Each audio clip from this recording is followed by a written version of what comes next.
UP की सियासत को धार देने के बाद ओम प्रकाश राजभर की नज़र बिहार पर है और बिहार में वो बड़ी रैली करने जा रहे हैं। क्या है ओम प्रकाश राजभर की रणनीति और बिहार की राजनीति को किस तरीके से धार देंगे?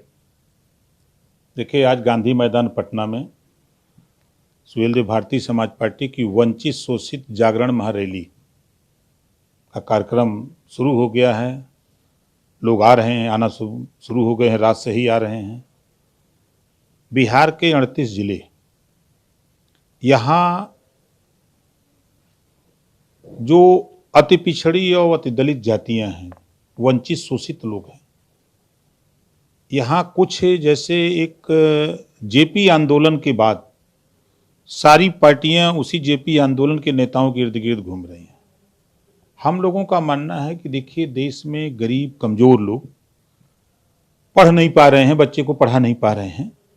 एक समान अनिवार्य फ्री शिक्षा हम लोग लागू कराने के लिए, जब तक समाज में शिक्षा नहीं होगी तब तक न समाज, न प्रदेश, न देश तरक्की नहीं कर सकता।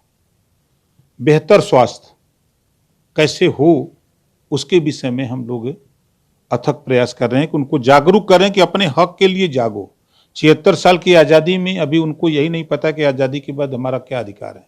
जो पावर बाबा साहब डॉक्टर अम्बेडकर जी ने दिया वोट का, इसी वोट से सब कुछ मिलता है, अभी उनको इसकी जानकारी बहुतायत नहीं है। बिहार में तो सामाजिक न्याय की सरकार है पिछले 30 साल से। जिस सामाजिक न्याय की दुहाई देते हैं वो झूठ का पुलिंदा है। सामाजिक न्याय की परिभाषा क्या होती है? जो लोग दुहाई देते हैं पहले वो पढ़ लें, चाहे वो नीतीश जी हों, चाहे लालू जी हों, चाहे कोई भी हो, उसको पढ़ ले। जातीय आंकड़ा पेश किए ना, सामाजिक न्याय सामने आ गया ना। 16% सामान्य वर्ग, 17% अल्पसंख्यक, 36% सर्वाधिक पिछड़ा या अत्यंत पिछड़ा और 21% अनुसूचित जाति जनजाति। सामाजिक न्याय क्या कहता है? 8 बार नीतीश जी मुख्यमंत्री बने, लालू जी बनत रहें, मौका मिले तो अपनी पत्नी की बनाई दें, यही सामाजिक न्याय है। तो ये इनका सामाजिक न्याय झूठ का पुलिंदा है। जो इन्होंने जाति आंकड़ा प्रस्तुत किया है, ये झूठ का पुलिंदा है। जातियों की गिनती हुई नहीं, ये फर्जी आंकड़े पेश करके ये देश की सत्ता पाना चाहते हैं। इन लोगों की नज़र कहीं पे निगाहें, कहीं पे इशारा है। और जातिवार जनगणना 15 दिन में होगा। प्राइमरी स्कूल के अध्यापकों का ये पढ़ाना भी है और जातिवार जनगणना 15 दिन में भी करना भी है। तो वो गांव में जाके हाजिरी दे दिए, 2-4 जगह बैठ गए, बैठ करके कह दिए कि हो गया। और फर्जी आंकड़ा, 100% फर्जी आंकड़ा। जब तक जाति आंकड़ा क्लियर नहीं होगा तब तक उसके लिए न शिक्षा के लिए बजट, न रोजगार के लिए बजट, न नौकरियों में हिस्सेदारी, न दवाई के लिए बजट नहीं दे सकती सरकार। बिहार में राजभर जाति कहाँ दिखती है अगर बात कर लें जातिगत जनगणना के लिहाज से? देखिए, सरकार जो भी बिहार में बनाया लोगों ने, सभी लोगों ने रजवार, राजवंशी, राजभर भर के साथ धोखा किया। पाल, प्रजापति, नाई, गोंड, कुम्हार, लोहार के साथ धोखा किया। धोखा इस नाते किया कि अभी तक एक भी प्रतिनिधित्व, चाहे एमएलए का हो चाहे एमपी का, नहीं दिया। इन लोगों को सीखना चाहिए। यूपी में दिल्ली तक प्रतिनिधित्व ले लिया लोग, राज्यसभा तक पहुंच गए। सरकार में, हर सरकार में मिनिस्टर होते हैं और ये लोग सिर्फ इनका वोट लेने का काम करते हैं। अगर ये जब तक दिखेंगे नहीं तब तक इनको हिस्सा कैसे मिलेगा? आपकी संख्या बिहार में कितनी है और कितनी उपजातियां बिहार के अंदर है, और जनगणना में जो कुछ दिखाया गया है आपकी जाति की संख्या, उससे आप कितने संतुष्ट हैं? 0.5% से कम दिखाए हैं। 100% फर्जी है ये आंकड़ा, 100% फर्जी है।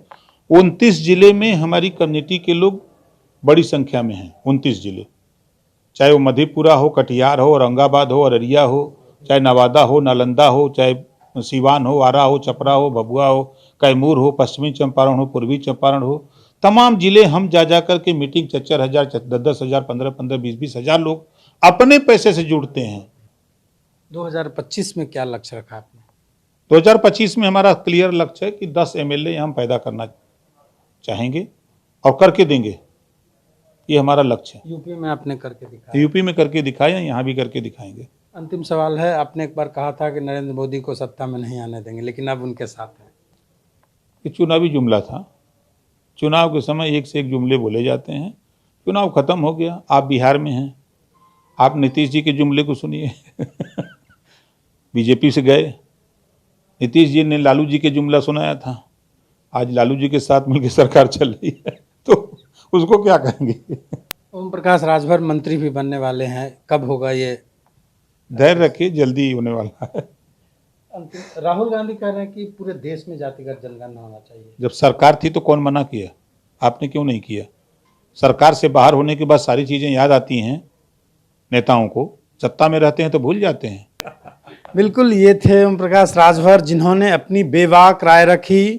24 और 25 चुनाव में ये अपनी मजबूत उपस्थिति बिहार के अंदर दर्ज कराएंगे। जिस तरीके से यूपी में इन्होंने अपनी उपस्थिति दर्ज कराई है, उसी तर्ज पर बिहार में भी कदम बढ़ा रहे हैं। रंजीत, ईटीवी भारत, पटना।